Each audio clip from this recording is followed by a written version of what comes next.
Four people are expected to appear in the Pretoria Magistrates Court today on charges of murder. This after police exhumed human remains in a backyard of a home in Olievenhout-bosch near Centurion in Pretoria. A teenager reportedly took the elders, a traditional healer, and police officers to the spot where the bodies were buried, allegedly by his mother. Our reporter Sipho Stuurman is standing by with regards to the latest developments. Sipho, a disturbing story indeed. What are you hearing at this hour?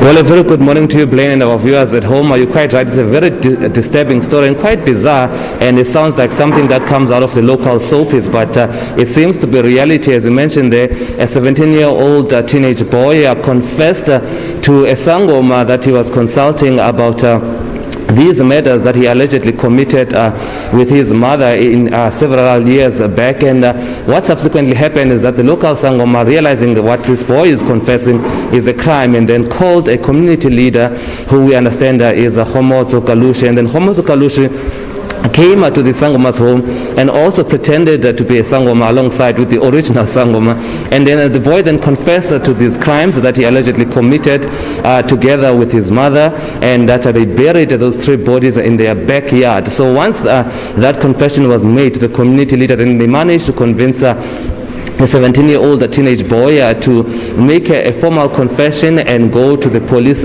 station, and then he did do that and went to the police station and confessed to these murders. Subsequently, his mother also confessed to the murders, and then they took the police and pointed them to the backyard where they allegedly buried these three bodies. Now, who are these three mysterious bodies? As we understand it, and it's quite dramatic, the first person that was allegedly murdered, it was an elderly man who was dating the teenager, the 17-year-old teenager's mother.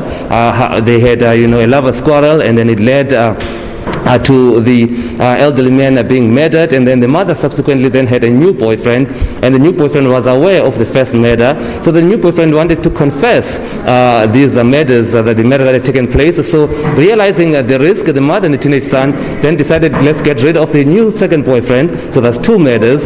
Now what had happened then is that the mother had an elderly son who then became aware of these two murders and also threatened to go to the police station. And as they've done with the previous two, then the mother, this is where it's very shocking, decided that she would take her own son's life together with the teenage son. So basically we're talking about three murders here, and those bodies were then buried in the backyard. The police managed to find some human tissue in the form of bones, but DNA testing needs to be done to confirm if it's of these three people. Right now we are inside the Pretoria Magistrates Court where this matter is going to be heard. Four people are charged with murder. All right, we'll let you get into court. Sipho Stuurman, thank you very much indeed for that update. We'll try to get back to you a little later on to get an update with regards to this very interesting story indeed. Sipho Stuurman there, live in the capital. Well, not in my name.